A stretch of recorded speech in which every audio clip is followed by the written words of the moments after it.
हाँ गाइस, तो इस वीडियो में आप लोगों से अपने जो एक्सपीरियंसेस रहे हैं 10 साल का एजुकेशन डिपार्टमेंट में, मैं उस आधार पे आप लोगों से कुछ शेयर करना चाहता हूँ।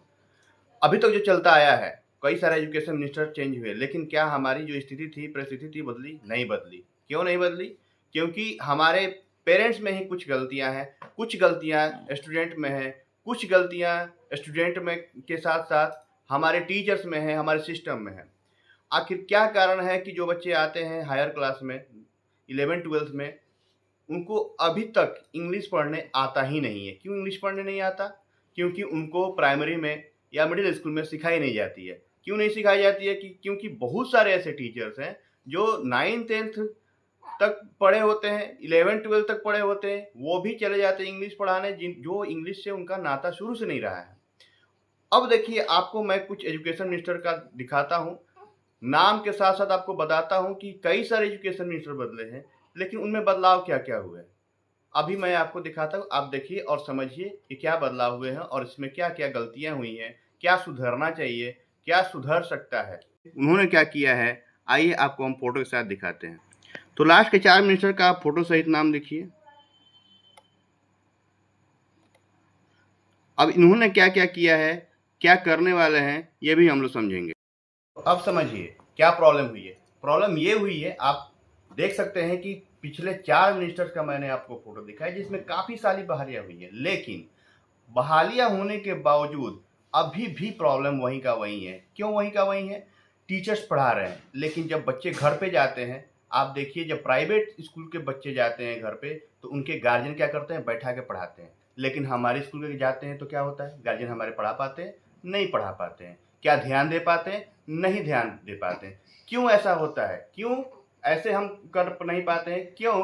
क्योंकि सरकारी स्कूल में पढ़ने वाले बच्चों के लिए समझा जाता है कि वो फ्री ऑफ कॉस्ट पढ़ रहे हैं, इसलिए उनके लिए हम कुछ नहीं ध्यान देते हैं। लेकिन प्राइवेट स्कूल में वही बच्चा पढ़ता है, तो वहाँ पे गार्जियन ध्यान देते हैं, बच्चों को पहुँचाते हैं, साथ ही उनके लिए क्या करते हैं, जब बच्चे घर पे आते हैं तो उनके लिए अलग से ट्यूशन रखते हैं, साथ ही उनको पढ़ाते हैं। लेकिन सरकारी स्कूल में ऐसा नहीं होता है। अब सरकारी स्कूल में नहीं होने के कारण क्या होता है कि आप देखिए, जो बच्चे 12th तक चले जाते हैं, इवन उनको बुक रीडिंग करने नहीं आती है। क्यों नहीं आती है? क्योंकि उनकी जड़ ही खराब हो चुकी है। क्या इस स्थिति से उबारा जा सकता है? इस स्थिति को कैसे सुधारा जा सकता है? आप ही बताएं। क्या ये जो भी सिस्टम है, इसमें कुछ चेंजेस आने चाहिए? इस as you know that about English is a globally spread now, and we are talking about what? We are talking about the English as a language. It's a global language. We can survive anywhere with the English, but right now you know that some of the teachers who don't know about English, but they are teaching English in the primary section as well as in middle section. Problem यहीं से शुरुआत हो रही है। Problem का main जड़ यही है कि बच्चे शुरू से ही खराब होते जा रहे हैं, और जब ऊपर आ रहे हैं, मतलब कि 9th 10th 11th 12th में जब आ रहे हैं, उनको पढ़ने तक नहीं आ रहा है। क्या आज के समय में भी ऐसा आपने कहीं सुना होगा किसी भी स्टेट में कि 9th 10th में इंग्लिश का कोई कंपल्सन नहीं है? लेकिन हमारे यहाँ है। हमारे बिहार बोर्ड में आज भी 9th 10th का कोई भी 9th 10th में इंग्लिश की कोई भी कंपल्सन नहीं है, जिसके चलते बच्चे 9th 10th में इंग्लिश नहीं पढ़ते हैं। 11th 12th में जब जाते हैं तो उनके साथ दिक्कतें आने लगती है, क्योंकि वो रीड नहीं कर पाते हैं। मैं इस प्रॉब्लम का सॉल्यूशन लेके आना चाहता हूँ। मैं बेसिक से आपको बताना चाहता हूँ कि कैसे आप पढ़ पाओगे, कैसे इस चीज़ से आप उबर पाओगे।